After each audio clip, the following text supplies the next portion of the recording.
good morning, depending on where you're watching me from. Good morning.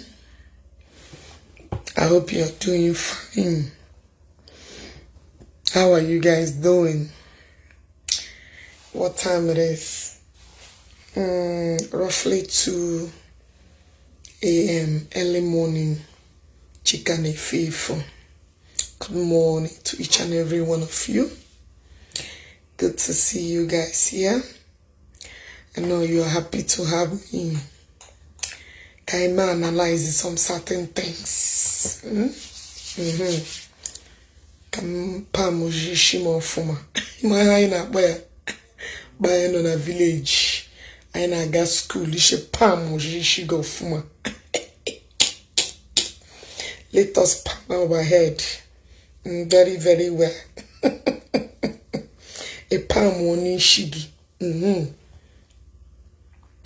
Now let's listen to this efu and Onye Obodo. This big for nothing balloon. Big for nothing Ishi. And I'm a boy Ishi. And they she can Igbo. Ishi Awusa. The way he talks, very local. Somebody told me that he's a graduate. I don't believe that. He's very local, very outdated, with all his lies and bigotry. All his lies, because unone me ana ngoki bea barambokaria.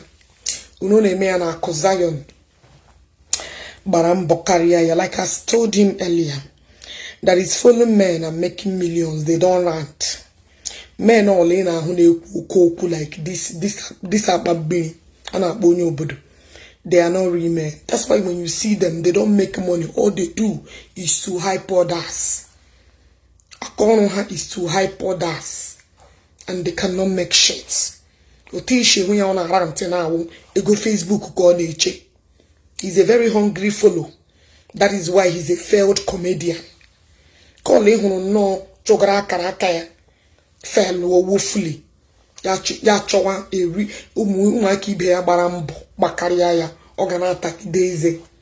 Yana yoku yana yono. Guys, please, if you come across, do you know why I will always tell you to share program when you come across my program? Is people like this, when they tell lies, you will come out and debunk it with your full facts. You feel me? Now I know that almost 70% of Ndi Igbo hated Bukobi because of his success. The guy is successful.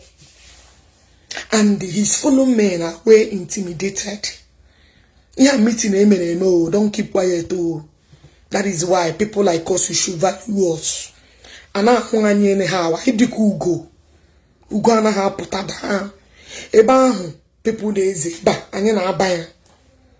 Eba hashi, oh, too much enemy. Now, there we they stand in the middle of that problem. You feel me? And I'm a baby. Kana abashime I follow crowd. I like to be the one everybody's against. And I'm a choke like yamu. So mna bagoku, I will be pure. I will be honest. So Ndezayon, if you are following me, see, I'm that a lot of my followers that is in Mbaka, they want to come and intimidate me. I don't see anybody. You better respect your boundary. Let us respect our boundary. You must not occur with everything I'm saying. And I must not agree with everything. But don't try to mandate me or try to tell me how to function and how to pattern my own speech. Let us have our limits. Let us have our limits. Don't try to overstep your boundary. You don't like him. You no go like me. Makachi, mind your way. Let us have that mutual respect. And with that mutual respect, because then when you overstep your boundary, so let us respect ourselves. Guys, take a share button. Share this message. I'm about to finish the fat pig. Onya, at one. Kobia bohono, dike bobo on a obobo. You know, the most irritating thing, and I like this show. You see obobo. Obo is the most irritating thing that you can never bring across me. Obobo na somoyi, I prefer to see shi than obobo. Only at the kobo. He stinks. And my baggy because in a zuzu kin zuzu. Things should have limits. Your own is over. In fact, you may know you are not redeemable. By this time, you have been a successful, what they call it, a successful, what is a comedy. You know, if you do comedy, you are outdated. Him I praise the other people that did well because you a failure. You know, failures will always come to start talking shit. You feel me? Now let's just listen to it here. Guys, you're not gonna share button. Let us listen to it here. You know, I'm married with our passion. You know, audio G, the pro too dirty in all ramifications. You know, I pity women. No one did your law in here. Let us listen. I get it. Onye Obodo deceive will give you any false narratives. Pattern hajaga pattern politics jaga even Zion pattern hajaga bu actual some media aids. Yabia dish out lies. I know you're not man enough to mention people like me. You're not man enough. That's why you're media aids. I know you're not man enough. I know the kind of people. If you want to refer to J Park that has no stand, you can refer to J Park. Because J Park is where belly face. Even I actually maybe scatter J Park. I'm coming for him. I hate men that cannot stand one place. You feel me? And I'm like a poroga pushik. I'm one ya one. One more okay. I should be job. Yahoo me job period. I'm with bidoliki man abale. I don't deal with such people. Feel me? I'm a colleague. Go to any shake, you change. Everybody can change you at any minute. I'm a parent. I'm dealing with these people. Maybe I will reset his thinking faculty. You know what I'm saying? Can you get good it here? Can the public believe the gullible people? Okay, what I'm saying? Look at it. Now, I call it the main thing, let's tell them back and Kobe at the shop more for this video. Even in back of the way at the shop. I have to take answer, Malum. But Lake it is deceive when here won't go obia maneuver gullible people with all this is fake lies. Onye get lecture a man with security like this, you don't know nothing, you're just a tout that gallivanting on social media, try to talk rubbish. You want to go? You are talking rubbish. Guys, share on program. Share on program because when you now share, that means my message is passing across. Don't come and watch me and keep quiet. Because I need to debunk all these their lies. Idiot, I'm a shena yaba. Get one hana, don't worry, I will demonstrate him. You hana your pali, otu abamoya, or some minielu. I can acquire a coconda buru. That is why Igbo people are not educated. Are people like this. Their behavior, the way they talk, they are just look at touts. Look with they listen. You go and verify. Man, I want to go fact. I'll be calling names. If you verify, yeah, the could be assignment. Man, do an assignment every day. It is too small. You just want to be noticed, and we will notice you. It is too small. It is too local. Number one, you need to even get equipped before you start giving billionaires and trillionaires assignments. People that have already made themselves. I know you want to belong, but destiny get it too dead. You're spiritually dense. You cannot function further. It's quite unfair. And we know you want to be in a man. No, I want to follow. But to follow, okay, very difficult. Because the booze was sang spiritually before sapotagi physical. You're not nowhere to be found. I can acho spiritually. Going to get an assignment. People you be who on the Mozambique, go on the US, go on, who are you? Who are you giving assignment? Or billionaires? Or who secret billionaires giving assignment? My brother, you're too small. Zion carry generation okay? Carry age, carry hega moge, carry hega mota to another generation. Zion be too much for now. Not even the obi or the too heavy for now. Make we continue. For nothing. I'm mana, you are being paid. Ana pogo. I'm mana ana pogo. Or give you the calculation na pomobo. You let the camera. Can you afford me? You let the camera. Pay the camera. Or grana no where. We know hunger in Nigeria. So you guys can play in anybody's hand. Only what this media na zubi with 10 kobo. We know Nigeria is very tough. And you do anything to survive. Now this is your critical condition. We can understand your predicaments. But that doesn't mean that we will not come. Wage tatapare kuroge. You want to go? Because you're confused. Imam is not a Christian.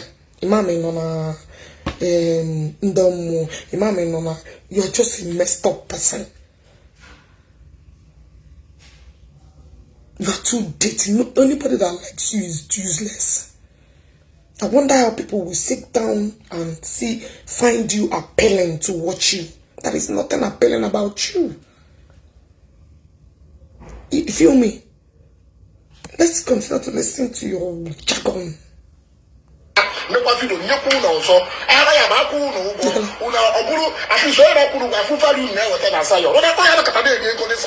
Well, I don't blame you because J Park who stand because of one you tune J Park at the he has no stand. That is why I will blast him seriously. I can mean yeah woto.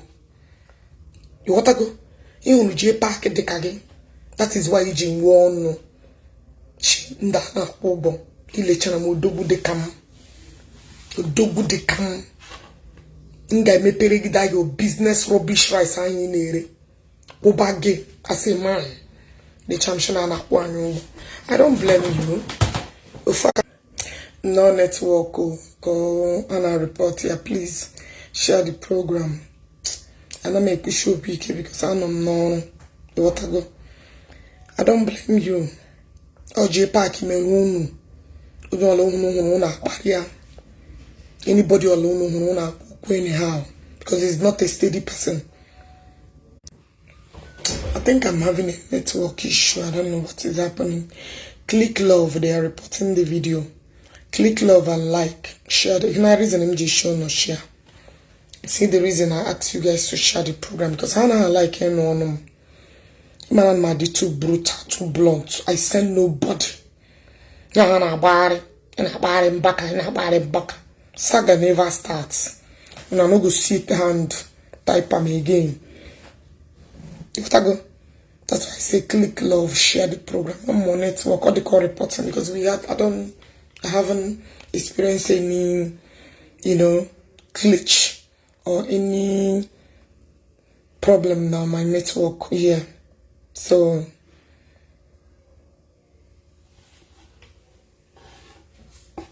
let me listen.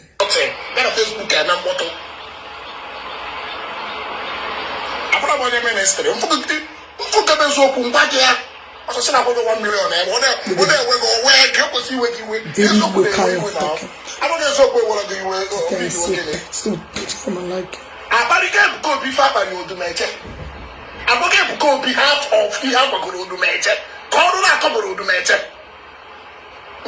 follow me.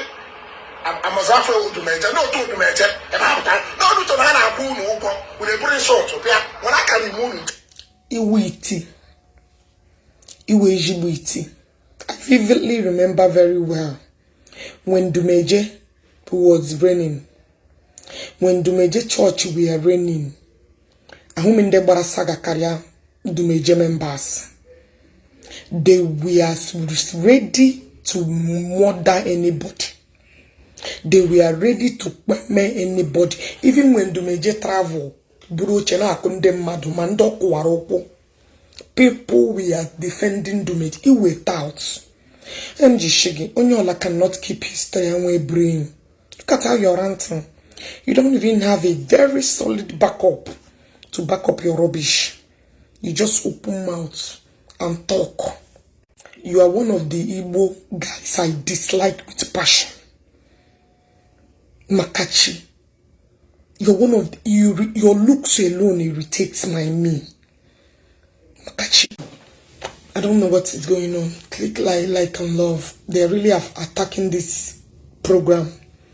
Because now share and click love. Now share because share and click love is reports. Yes. Let's continue. The guy, let's see. You know, I'm a man who say, both and on our four. If I've been following me here for years, man, I may pretend. If I don't like you, I will open my mouth. If I like you, I will tell you. And I may pretend. I won't say, oh, I'm not creating any. I like remain me carry friendship. I did tell you, I don't know how to pretend. I prefer more enemies than friends. So when I the worst call you, I go the worst call you woto. And I'm a bakanda tego. You better hate me for me being real than pretending for you to like me tomorrow. Wow. You better start it now. I don't like this guy. Also one of the Igbo guys. The worst name with the look yanani. Gives me hata. Only name musubu. Ya wana Ishi ebe madum buhakra mi ibu with another person. Face in here with another person body. The car is so outdated. Man, baggy with facts. Let's continue to listen to Ishi.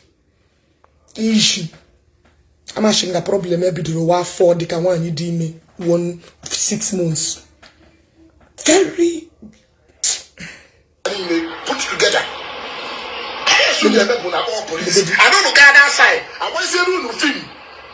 When you on it to one, when you look up when you on it to one, when this man, a man, a homo, a cover everything about him. When you on it to one, I were in the police when you see the movie. This is the mouth they have to. When on a rant, Isha Oriana, Opamaya. Ashomakana, ni okpu. You know, cool. Abia jiri yana dika kebe jiri Matthias. People no go remember say he done the rant. He done the rant. He said here up now from one problem to one problem. Oto shaman ejira say na. Nde kaga gwanyene gi movie. Tomorrow now you go the Nigeria be say who pass you? Not the rant oh. People where the point to pass you. They may not arrest you, but they will set you up that will mess your life up. Amarizila Amariri too small. And DJ Repo, you a popper. You won't bury this thing in what they don't make. And I Malila Muelu. Men go mount for you. When I this Sabara is so very, if they set you up, they may not come far. In nature, no arrest Kage Megi. It may not come direct to arrest. Men go mount you and mess you up.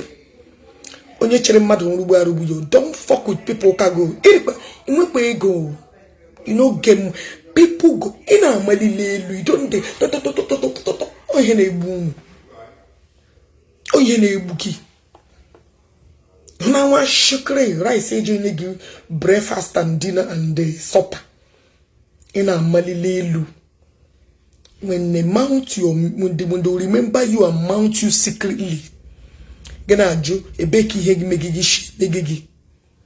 You are too small. And you should even a small brain. I hate men when they reason deep.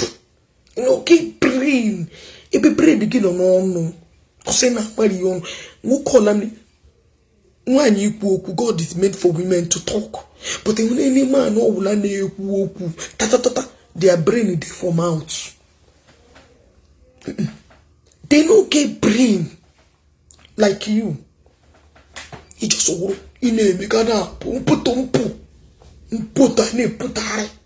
when men remember you, amount of your matter, even to come on social media, you go look for data.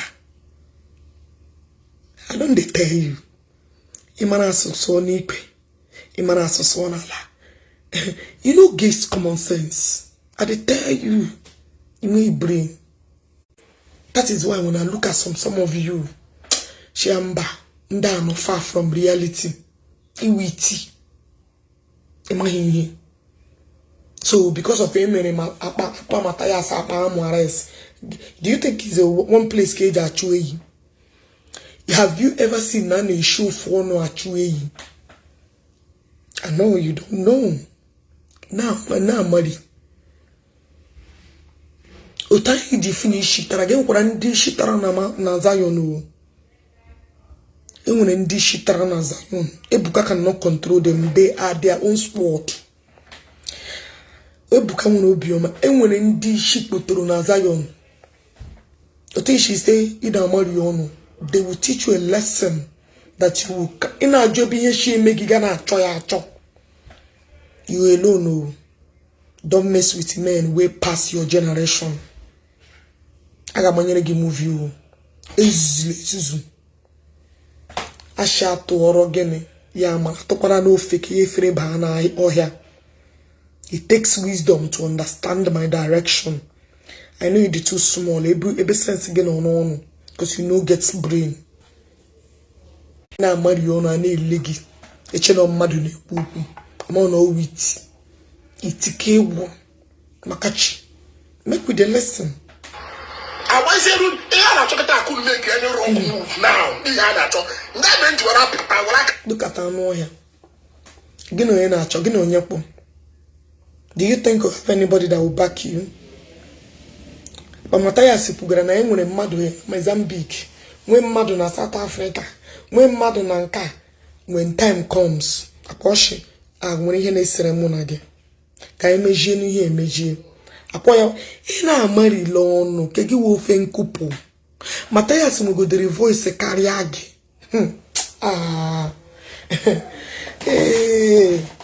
ana he show free ba chue you. I don't they tell you ina me my people like you no get brain.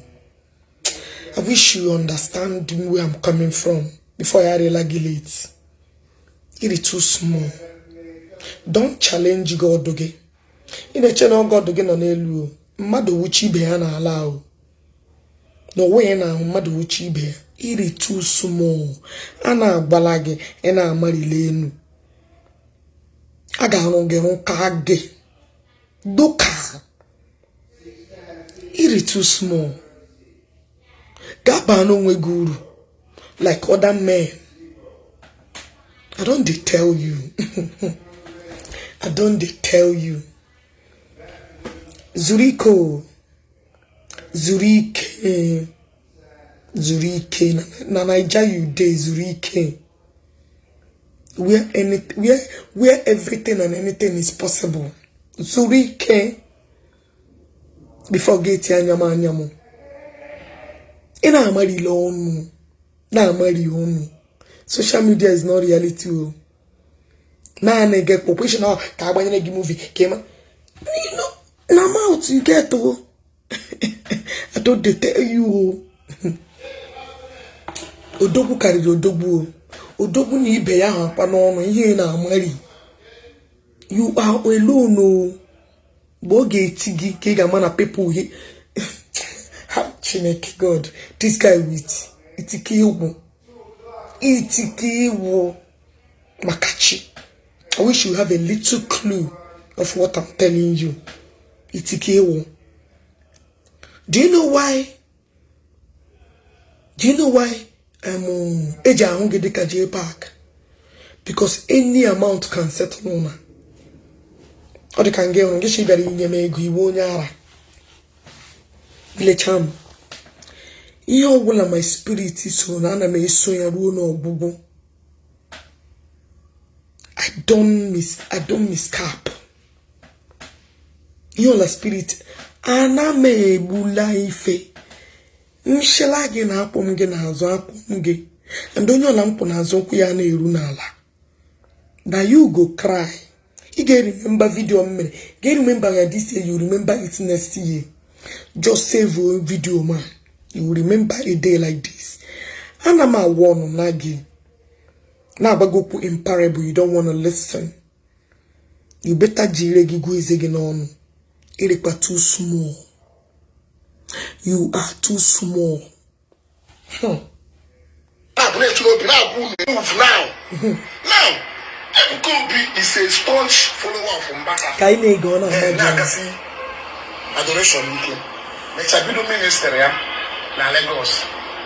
Mechaye and the Lagos state government they have a serious problem. Based on an ebo ya no and an ebo ya noro. And that period, Mpa Ebuko bi na aye ezigbo ahu. Ebuko bi now took the father. Bobble Mbaka which complain here na eme. Mbaka we je buru that Mate Buko Bilisi Galagos, Rory Ogwa, Security. That is the time with that act, Mbaka and Bishop of Lagos when we serious problem. However, no Mbaka from coming to Lagos. Mbaka cannot go to Lagos to hold crusade. Brass was shaking the last. So wait. Imana story on a call ko shirime. And Shigonia witi. Onya witi. Who gave you this incomplete information? Information, you filter it. Put one or two together. Digest it, analyze it before ga kowa. Logodi here onye ma ihe na egegi. Oga hu na iwiti.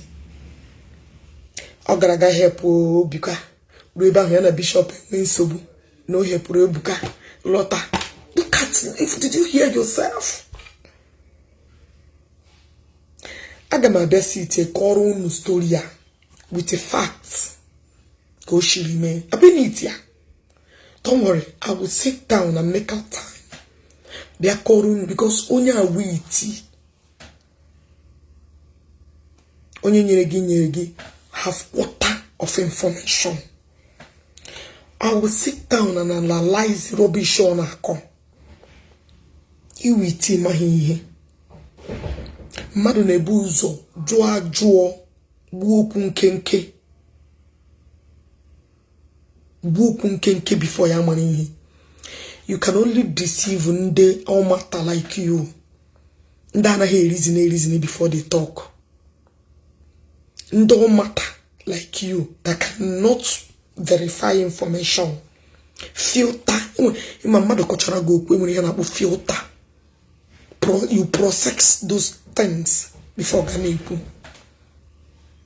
Don't matter like you. Ndane behave okay. No one.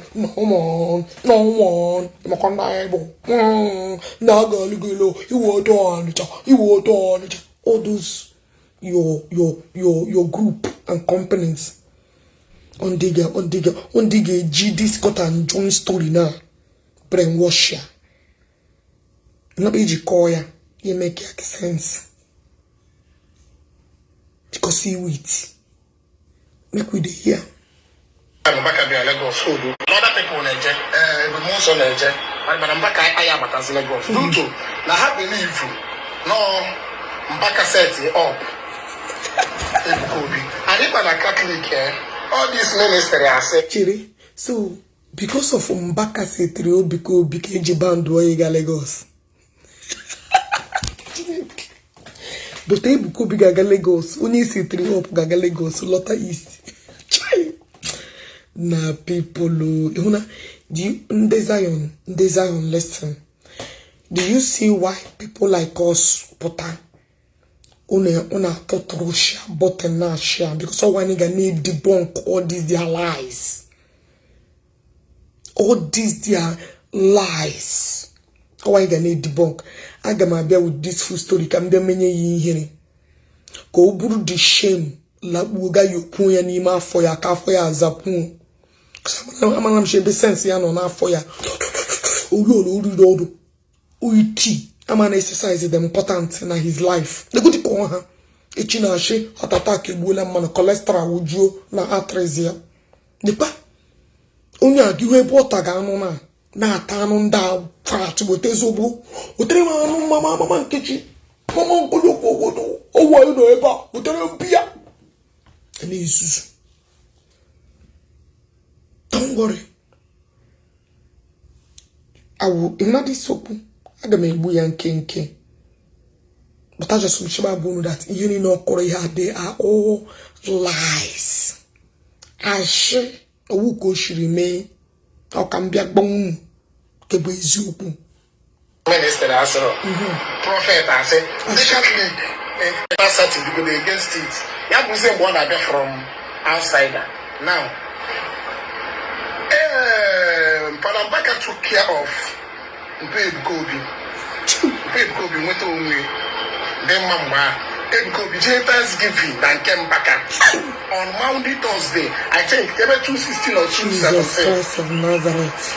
Now, one of that Monday, Thursday, come back up to Taya. Nanda used to wear Nazareth. Fear people, fear the social media.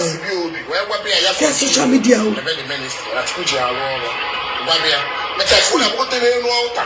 But Ebukobi, from onset, all the two concerned about onwe kind of backers were no call Secharo, onwe kind of backers were Secharo. No, you ever use my profile picture Mbaka Makenekene, so Jim Bach Mebere. Catholic Bishop of Nigeria, when I went back you. And I didn't do a carbon on the Ama Korogi Hemere Mbaka na Bishop Ujiriwe problem. It has nothing to do with Obi Kobi. It has nothing. Absolutely. Mwa oge ichige bunye gide information naka. Akwono choka never one Mbaka. We go expose Mbaka to call. Ashimono relax hano. Una ngbo na ugwu ndi jimowo na atosa na ozia. Ka ona akpaso ụwa niile. Huna ihe ọ na-akọ. Onwe nwode wo nkwota ka owuru ka o shiri mee. Don't worry, mwa ga no here. Break elu na everything. Hello Onishi. Hello. Boss. Hello. Onishi. Hello. I'm live. Mbana no voice again.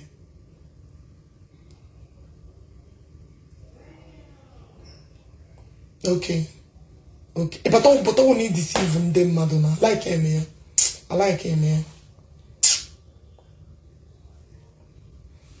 Okwagi kan ja happy you. Okay.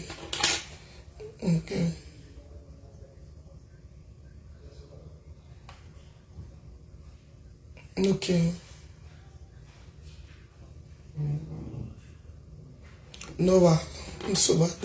And I'm live.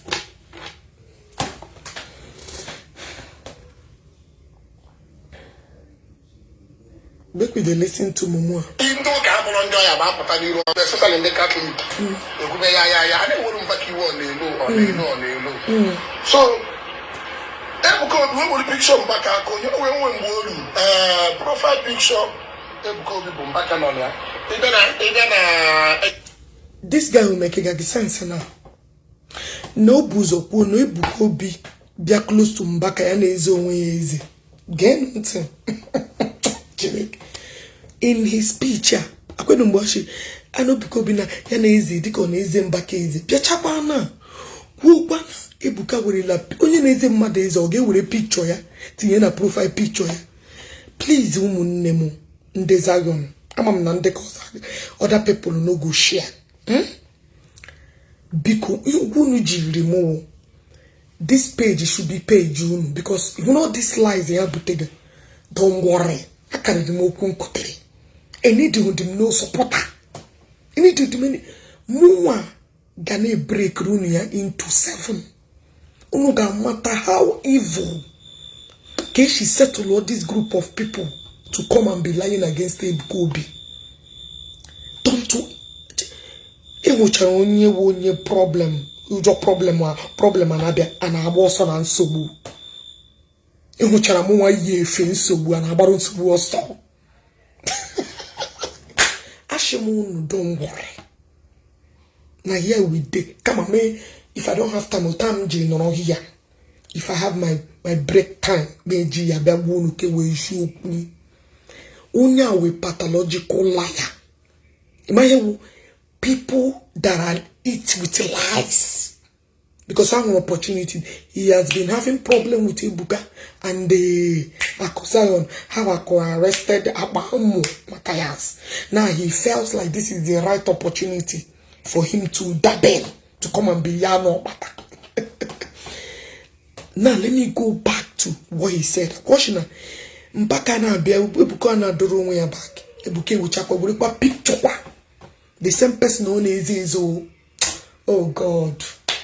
Let's follow his stupid story. Mbaka sevuru mpa Obikobi ana abaziri Mbaka oso. Mbaka sacrifice ndụ ya ga na Lagos ga save bishop Ebikobi ana abakwara Mbaka oso. Mbaka emechara gi ihe niile agi huzi aga na dodge. Aga ma benyu unu low down. Unanda ushia. Keza Onye Obodo. Ekwele ihe ari ishigiri page gi. When he na bargain into it. Ekwele ari ishigiri page gi. Oh God. Ega mata na wo trouble ni ne ke ga manya aka n'ime ya. And who everybody ke ga puta na to dash. You are a pathological, you a blatant liar. Chronic liar kewu. Kaine ege. To show you that affiliation on with Mbaka there. Then Mbaka na people when that fall out anywhere then I say Bishop Legado onye na akọ na ha dey coordinated. Onye no, apart from say in the talk about Obukobi, onye make sense. You with a brain, you go and sit down, watch. Only make it sense. Only make it sense. As you're listening to Onyama, you make your way follow out with the Bishop Pitobi, cut and join lies, lies with no facts, and I call to Yane. So. This little thing, this charge and bear money, he just been a disgrace. Did you listen to this video after posting it?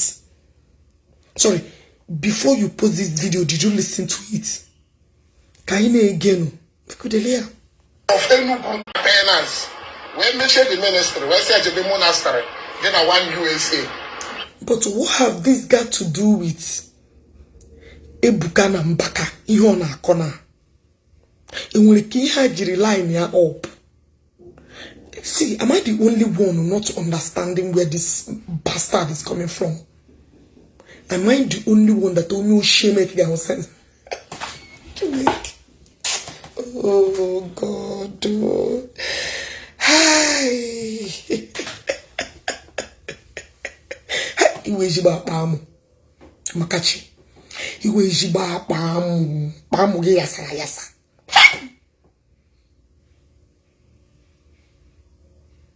Jesus. Make we hear. Now here are two people. Why not that particular one means you to Mbaka finance? Mbaka Bukomaka Buhari, what do you mean? Mbaka na Chimaroke, wow, what do you mean? Madam, where could be like the picture set it up, can't we be very so Imanonia wheat. Imana otela bishop ha je enye mbaka sanction na-enye ya warning. Imana otela eja warn mbaka. Oh, now why do we like to lie?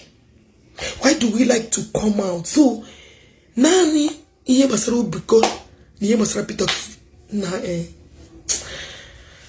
Imana otela mbaka kosumara problem ana-enye ya warning. Kwụsị ihe ozi nke Peter Obi ahụ mezi nke ejishi enough is enough. Ịmana onye awa iti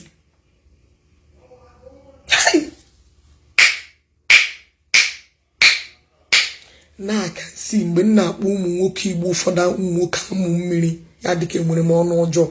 Onye oyiri gị ka onye nwere amụ gịnị? Onye oyiri gị ka onye nwere amụ gịnị? Samokwu mwana anuka anọ brain ga na agwa gị ihe aka na-ekwu ga na sound onwe gị prop. Imana na how many sanction enyere mbaka before enye ya that thing enyere ya. Go and ask anybody. Ima aga m abịa gwa gị facts. Awonogide mbaka wonogide mbaka nga ka o jiziri ruo like this. So oyi me mepere ọnụ shi ọ na-ekwu gbasara Chijioke Nnamani, ọ na-ekwu gbasara onye ahụ, and you felt like those things ọ na-ekwu, people they have been accommodating it. They have not been warning him. Ishi jere school ema ihe. So mmanụ na-eme nnọọ ihe ọjọọ na-ashị kwụsị.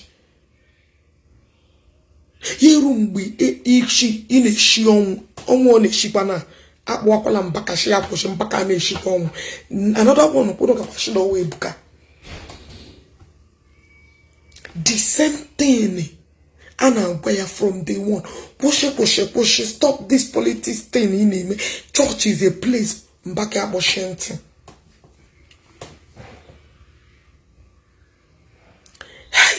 Ga pụta nnọọ kọcha ihe a ga onwe gị, ga sandụ onwe gị normal, ịsandụ onwe gị as imbecile. Ga pụta beshi emu onwe gị na rubbish ekọrọ. No wonder ndị other tribal nature people like on H&O Igbo needed. No wonder. Now I understand where our problems are coming from, or from people like you. Let's listen. That is the punishment of accumulated anger onward. Now, Father Baka accepted his fate. Jebe USA. Because we went when I the bishop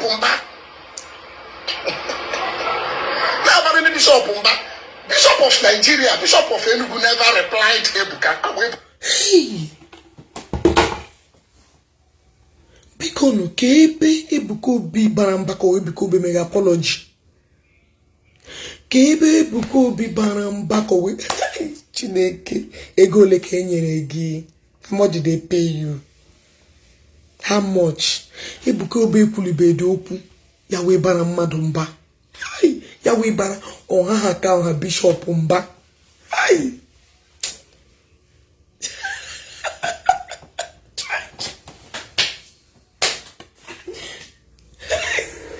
Chinekele yoka people di Ebuka Obi na-atụgodu Joseph magina ekwu ga-emepe ọnụ bara bishop mba.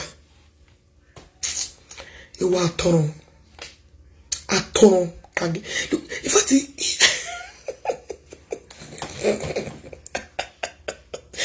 biko anyị chọrọ ihu ebe Ebuka Obi na-abara bishop mba.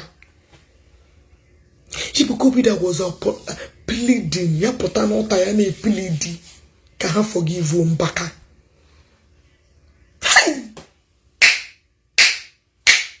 No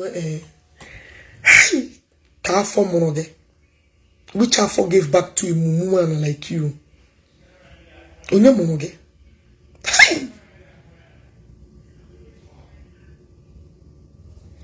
Make me the listen. Because we will not do nothing. Because the bishop Ebuka Obi like Amaro, ha no dey ka Attire si ko onye bude Ebuka Obi nekwele onye a na-akọ iri oche na ihe awụ mmanya ha na-aṅụ ha na ndị agbụrụ ibe ha gbakọ biko nu ke na-ebe bishọp ke na-ebe Ebuka Obi bara bishọp Chineke nna for overnight. Ebuka Obi one. Mbaka we what hands here na we put one come to Ebuka Obi. Bobble Ebuka Obi mba. Ya se pono na this case. No one if master area na this case ni ya. Ya person na bishop ya mba. Ebuka Obi projected this thing to just stand under adoration the narrow riot governor and bishop.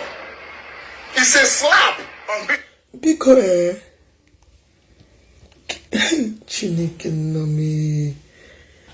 Hey. Ka ndị mmadụ ji apụta Adam eji mmadụ ibe ha. Ka people ji apụta Adam eji mmadụ ibe ha. Mgbe ndị adoration gara to go and harass bishop ha, nwere ihe gbasara Ebuka Obi. From the first day, enyere Mbaka sanction ka ndị adoration bidoro tiwe mkpu. What have this got to do with Obi?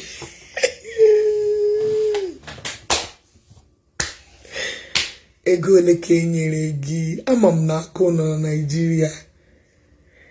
How much were you paid? Hey! Oruru gị ke like this for you to put up a straight face na-ata ire gị na ị na-ekwu okwu. Hey!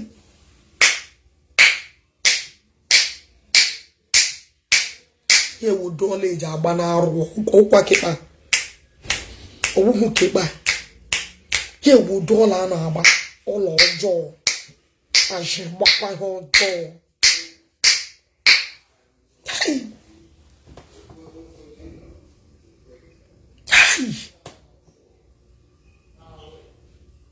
Chineke kpepụla na ihe ọjọọ so ga pụta no na atụ asha just to don't worry. Onye Obodo atala ngo ụkwa jala gị eze. Atala m gị ụkwa na video am na-eme today jala gị eze. I wish you will understand what I just told you. Atala m ụkwa jala gị eze. Oge gị n'anya krokodo. Ka na-eche police. Ọ na-eche amị but ihe kan ashi ihe kan te ga-abịakwute nte ọ ga-ahụ n'oge ji tepụ na-eche police. You may not see police or army but ị nwere ike ịhụ ihe ka police or army. Go and mark today's date mbara gị okwu a na-agbali ya mụ elu keep the maliela ị ga-ama that ị nwere nga ị ga-aba to come out is a problem. Mark by works. A question and nabata hana chemajage. Okay. Don't worry. We shall see. I shall get babim. I believe show me and hear the okoga chewing. Babim. Make we listen to your lies. Your lies. Hey. Bishop's face. And when you touch one bishop, you have touched the whole bishops in Nigeria. And the court. Mbaka Bobble Ebuka Obi mba. Ebuka Obi without from Mbaka mba. Ne preach.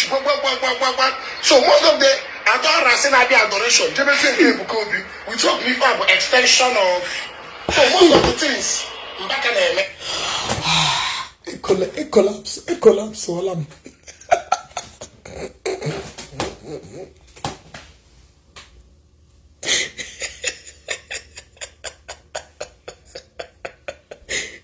It collapsed all.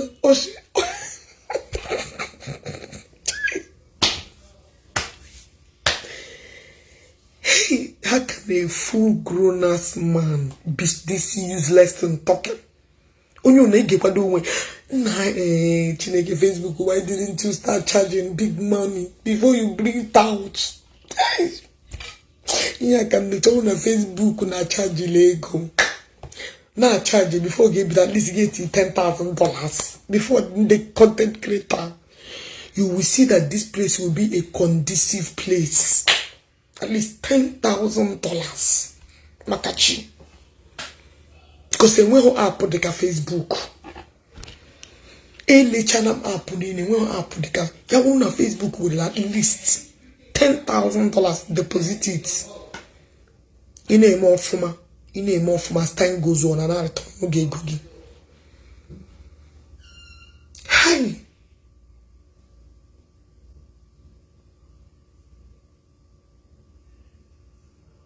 Come on, get out, King. Come on, Jijaragon for say so.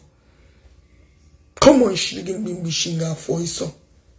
Who are you to tell Ebikobi to Ebikobi on Shinoguzo? Call men like you the hopeless. Because only destroy you spiritually. Ebikobi is coming to East. I'm not here on Amarela Mwa. Tell who to lie low. Who the heck are you? You won't get. Don't worry. Unuga, bikobi kunuga. Manana, bikobi awu anyhow person.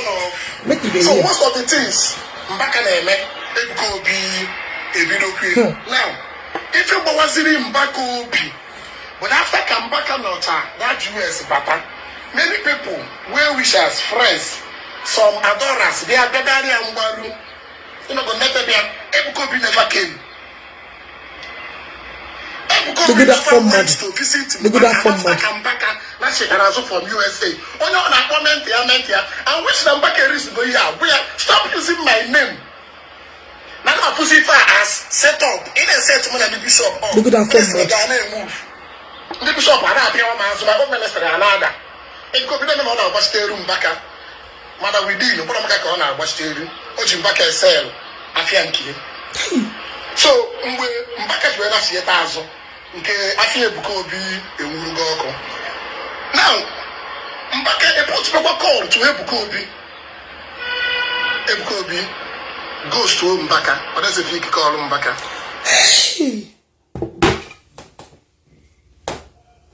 I want to pay me, but to God, they say my time never reach. Hey! Onye Obodo, is that how acidic you are? You, how evil it is.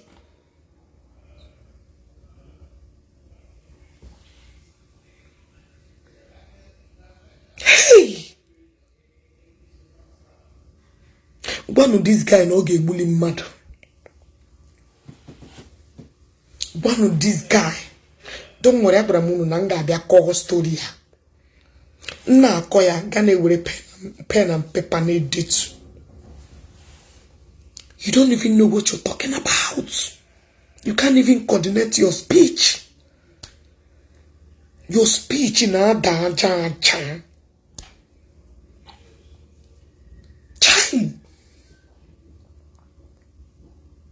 Iwe palatan falaya. Ejibonya shekewo.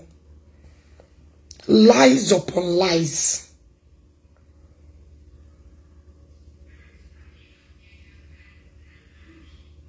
Lies upon lies. In her toashe.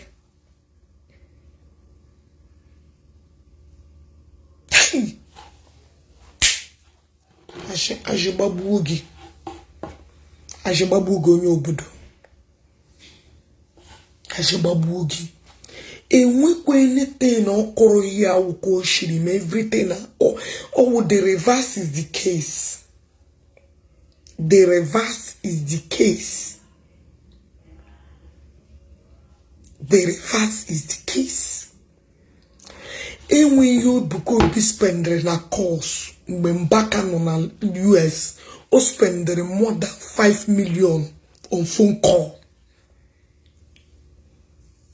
And when you be and when people that they be ready around to contact, it be or bishop onka, it be a guy, it be a sebuala, it be a apology, it be a onyenka, it be a connectanka. Ebukobi was running helter skelter to make sure that peace reigned. ebiko bi dine setika ebiko bi dine committee nka ebiko bi ebute nka hai owutako no de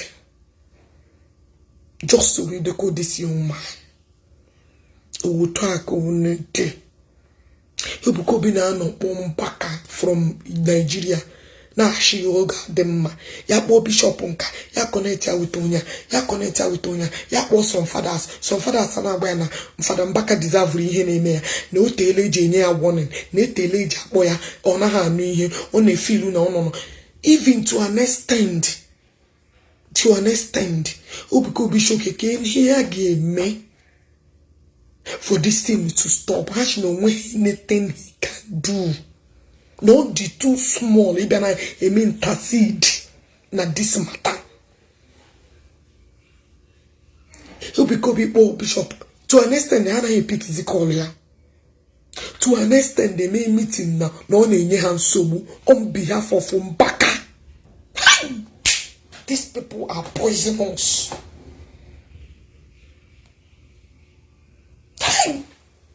Ndadi vulu Onye Obodo as far as the Zion na shotaka ageji tugide generation gashi ageji tugide gashi your dog is hugi and you face your doom.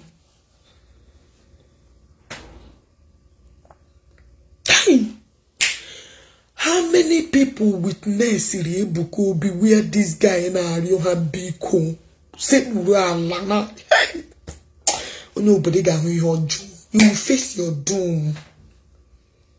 Huna shy bebe kuku this morning.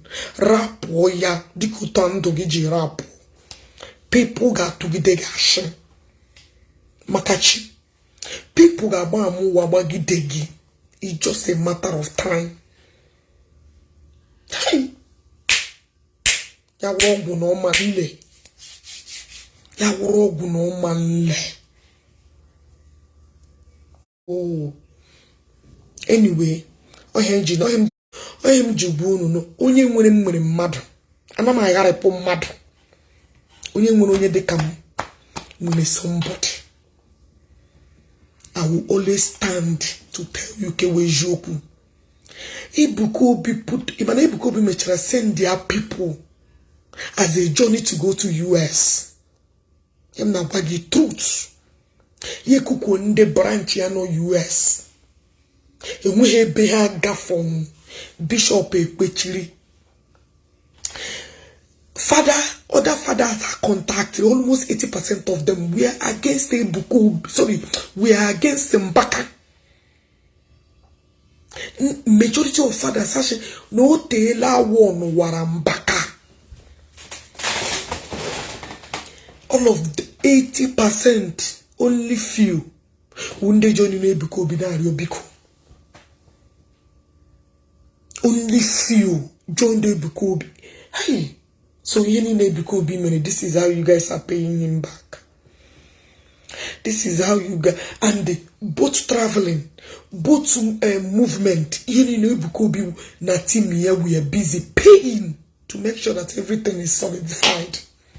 Bishop Ekpechiri, Bishop Ebabu Butewere, the things how one ya. Akokonde de jenia or 1 or 2 or 3 or 4 or 5 dig washes in here. Stop bringing bad name to Kalik. Stop giving us dents. Bishop Nayanona. He continuously doing this repeatedly. Then father, nobody interceded in Mbaka's relief on an ebuka and in the father Okpo. Majority of them juracho. Ohe mere mbola Mbaka putara ya na atu okpu na mgbe na father nke ebe ya na atu okpu that supported bishop. Oh, look at these people. Look at these people. Is that how they are? Has Mbaka the chara stubborn due to a fault? That onyo hono deka madu na eme exist in anya. So this is far you guys can go to lie against this young man. All his efforts, all the money, all the resources that he wasted to make sure that Mbaka win a second chance. Ndi Igbo were their greatest enemy. Hi. Ili Igbo joro njọ. Ndi Igbo were their greatest enemy. Onye Obodo gata. You may not be now, but very.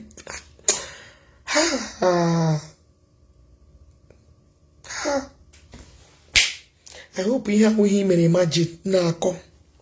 My brother got down. He goes so far. He got down. Make you listen to your lies and your impunities. Goes to Mbaka. Mbaka boy, you're ready. Child. Mbaka one numbers oya opiki. Mbaka where barry is bomba. See, remove my picture. Stop using my name. You get one of the preaching in Mbaka. But this saga below the second talk, I say, stop using my name in defending nonsense. Now, you see how you are lying. See how you're contradicting yourself. Mbaka Ebukobi putara shinayaga aba empire war. No way spiritual father. People are able to do a video. Maybe ogoziri akwa ya son ya. Ni ibu puta ihe niile. Mbaka should stop using my name. Gini mere Mbaka epu na abalange to stop using my name for a long time. To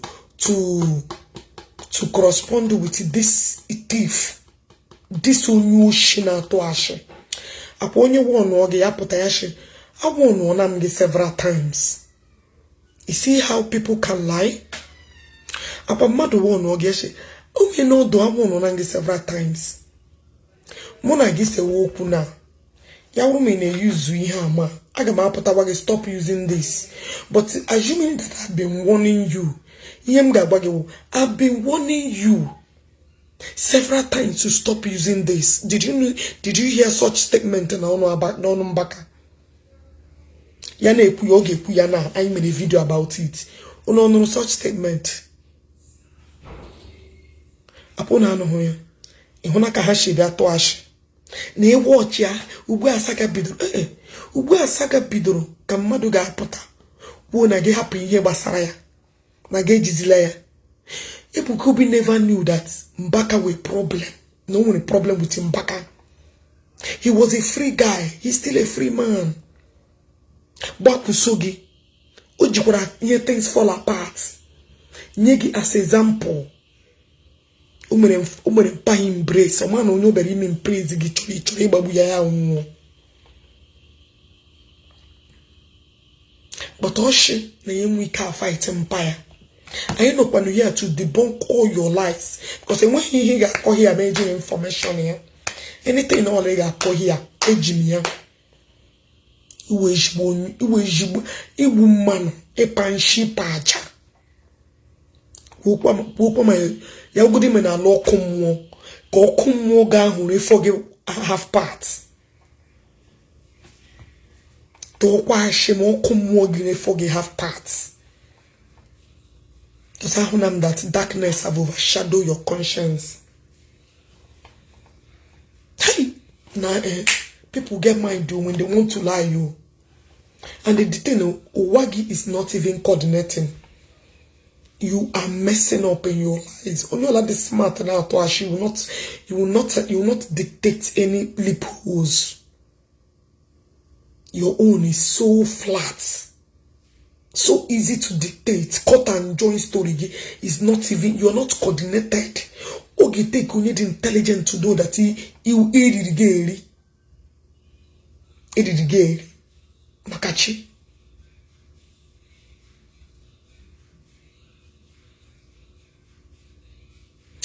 Nah, I couldn't take the light. Don't worry, I'm gonna be near the main video. It may have been fact. I'm gonna be put the main video. I ship people on to Zerende Mado. Sereno de Mado. Uno Nidriana to ya like this. I need the bon koya. ana atụ ya na debunk ya because ha ba nkịtị a ga-atụtụrụ aha this guy destroy ya ana atụ ya na ewepụta eziokwu na debunk ya onye obodo igbu mmadụ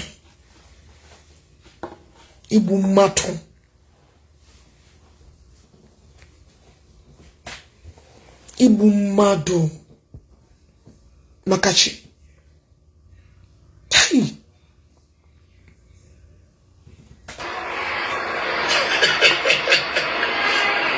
after 2 weeks help come me mbaka we boy we new ezigbo threat we say no me obi awa yi jabara mbaka mbaka ebuko bi no ji we bia we my pictures ma kene make imane ebuka ga to the extreme of eboru ndị na-akọ iwo onye oshi which 2 weeks which 2 weeks ko kpọrọ ya which 2 weeks guys imana mgbe mbaka ji kwushize ebuka obi phone was the last time Peter Obi visit adoration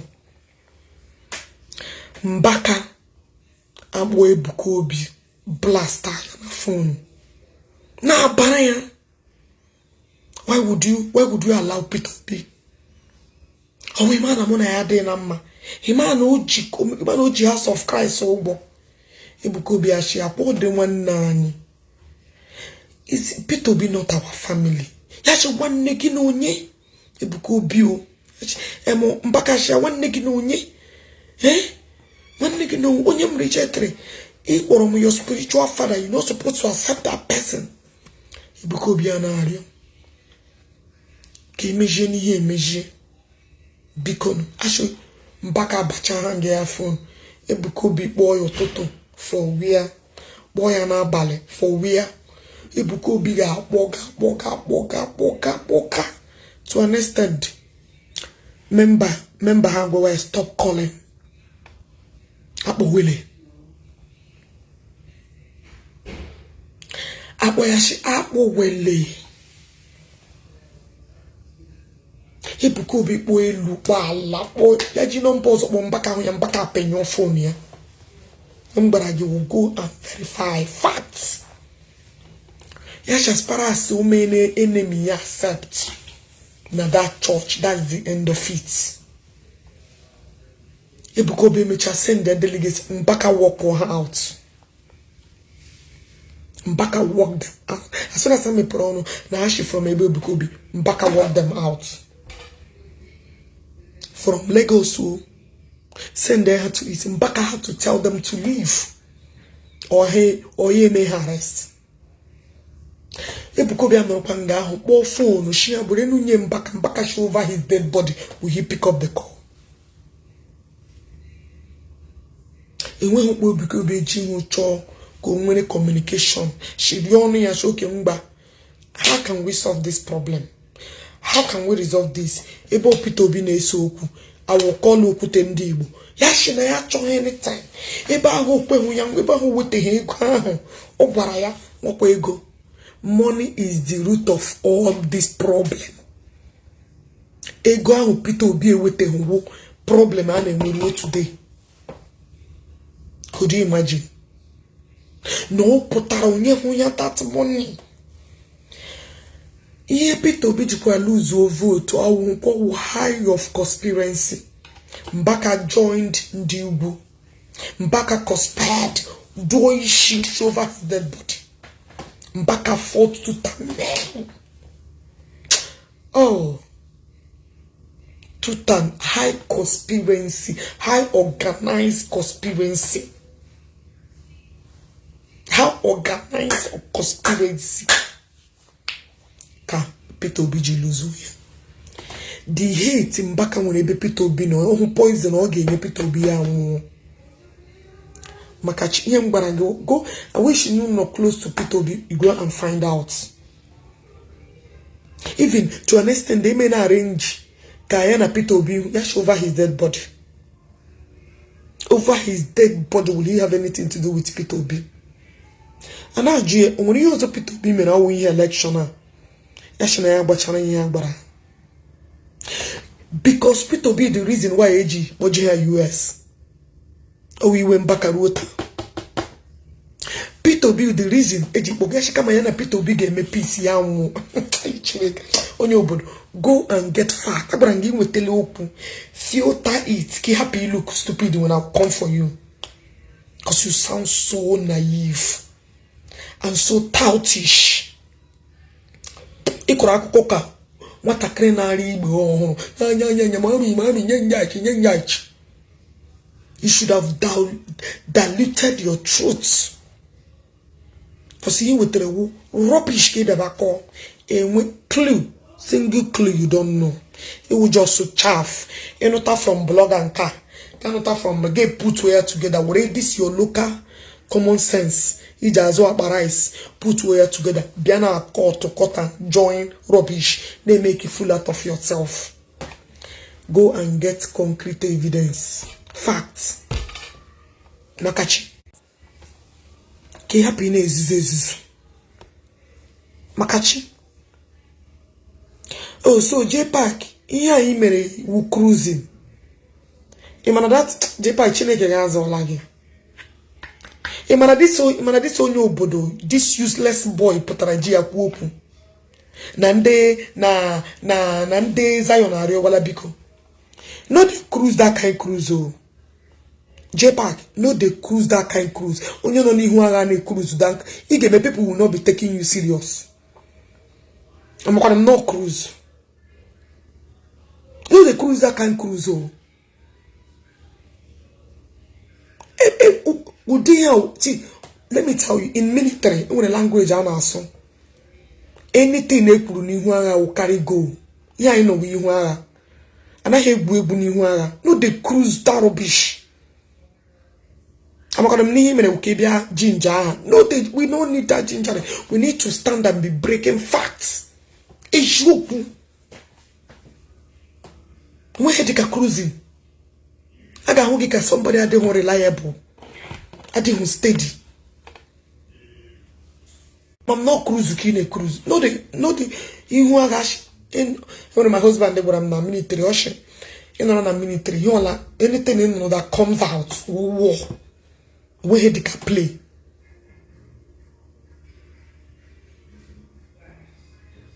You want to go? No, they cruise. You are confusing people. People are serious. People are in pain.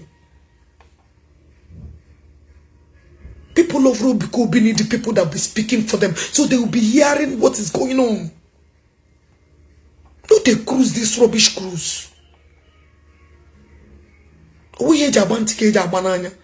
know the lion tail. Look at this kind of lies. This idiot potra. Biapoto apa Ishi or some mini. Choose your cruising oh. Choose it oh. I tell you choose them.